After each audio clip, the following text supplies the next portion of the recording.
গ্রামের অনেকের মুখেই শুনলাম এই বাড়িটির কথা। Professor south, professor Nazrul Islam একটু ভিন্ন ভাবনার মানুষ।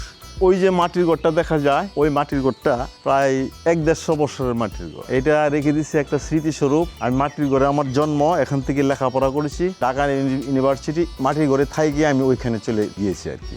স্ত্রী সন্তানদের জন্য পাকা বাড়ি করে দিলেও অধিকাংশ সময় তিনি কাটান এই মাটির ঘরে, যে ঘরে তার জন্ম।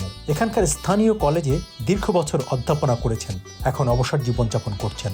4টা মাটির ঘর, এটা তো আমার আব্বা আম্মা থাকতো, ওইটাতে আমি থাকতাম এবং লেখাপড়া করতাম। ওই ঘরে লেখাপড়া করছি, শেষ জীবন ওই ঘর থেকে বাড়ি হয়েছি এবং এই ঘরেই আমি থাকবো, এই ঘরে আমার মৃত্যু হবে। পরিবারের লোকজন বলে এটা ভেঙে ফেলার জন্য, কিন্তু আমি ভাঙতে রাজি না, কারণ আমি স্মৃতিটা রেখে দিয়েছি। এখন আমি অবসর সময় কাটাইতেছি। আমি একটা গরুর ফার্ম আছে, আমার 2টা গাড়ি আছে এবং সিএনজি আছে, এগুলো নিয়ে আমি সময় কাটাই এবং মাঝে মাঝে বই টই পড়ি। আমি মাটির ঘরে আমার লাইব্রেরি আছে। আমি বিল্ডিংয়ে থাকি না, বিল্ডিংয়ে মেহমান আসলে আমার ছেলে মেয়েরা ঢাকা থেকে আসলে তারা থাকে। প্রতি বছর ল্যাব দিলে মাটির ঘরটা একটু সুন্দর থাকে। ঢাকা বিশ্ববিদ্যালয়ে পড়াশোনা করেও শহরের চাকচিক্যময় জীবন তাকে টানেনি।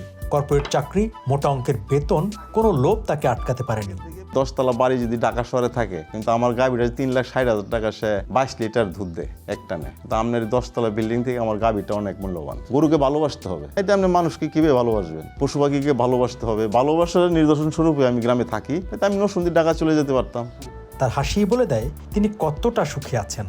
প্রাকৃতিক পরিবেশ, মাটির ঘরের চারিদিকে খোলামেলা। তখনকার সময় কোনো খাট ছিল না, চকিতে একটা চকি ছিল এবং এখানে একটা টেবিলে লেখাপড়া করতাম। কিন্তু এই স্মৃতি ধরে রাখার জন্য আমি এখনো একটা খাট, মনে ছেলেরা বানাইছে, এটাতে থাকি, কিন্তু চকিটা এখান থেকে সরাই লাইছি আর কি। এখানে লোক টোক আসলে, মেহমান টেমান আসলে কথাবার্তা বলি আর কি। টাকা পয়সার কোনো সমস্যা আমার নেই ইনশাল্লাহ। পাকা বাড়িটা করছি সাধারণত যে ঢাকার ছেলে মেয়েরা থাকে, জামাইরা তো এসে আর মাটির ঘর পছন্দ করে না, না করলেও কিন্তু থাকতেছে খুব ভালোবাসে, দেখতে খুব সুন্দর, যে মাটির ঘর খুব সুন্দর।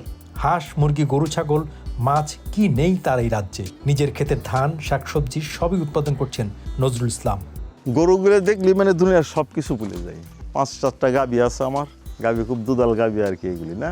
আজকালকার মন্ত্রী মিনিস্টার কেরা যারা আছে সবাই তো গ্রাম থেকে গেছে, তখনকার তারাও উন্নত ছিল না, সবাই তো এই গ্রামের থেকেই গেছে। এই বাছুর দেখেন, ষাঁড় বাছুর না, এটার বয়স আপনার 11 মাস। এটা এখনো দুধ খাওয়া ছাড়ছে, কিন্তু এটা বিশাল বড় হবে, 3-4 লাখ টাকার মাল হবে। ষাঁড় বাছুরটা এখনো আপনার বেচলে 1-1.5 লাখ টাকা দিবে। আমি ছোট সময় থেকে গরু পালি আর কি, ক্ষেতের চাউল খাই, 29 যাকে বলা হয়। মুরগের বিচি দিয়া মুরগ পালি, ফার্ম আছে, ওইটাতে গ্যাস দিয়ে আবার রান্নাও চলে। তাহলে আমরা ঢাকার চেয়ে তো আর কম উন্নত না। কবুতরও পালি, এটা একটা শখ। অনেকে চাইলেও পারে না, কারণ ঢাকার থেকে আসতে পারে না। কারণ কিভাবে আসবে, ছেলে মেয়ে এইভাবে আসতে পারে না, ঢাকাতে থাকতে হয়, কাজ করে খাইতে হয়। অনেকে আছে দেশে, ঢাকা থাকে ঠিকই বড় লোক, কিন্তু দেশে কিছু নাই। আমার তো দেশে প্রায় 20-30 বিঘা জমি আছে। আমি বলি কই থেকে ঢাকা যাবো? আমি যাই, ঢাকা বেড়াইতে যাই। এই যে দরজাটা দেখেন, এই দরজাটা কিন্তু দেখেন, এটার নকশাটা কি অবস্থা। আর জায়গালকে কি স্টোন নকশা নাই, মানে এই দরজার নকশাটা দেখেন, কত বছর আগের পুরানো নকশা। যেটা এটা ঢাকাতে লাত্তি দিয়ে এইটা ভাঙছিল এক সময়। এই যে ঢাকাতে লাত্তি দিয়ে এই যে খিলি এটা ভাঙিয়ে করছিল। এটা এখনো যে জোড়া দিছি, এই জোড়াটা এখনো আছে।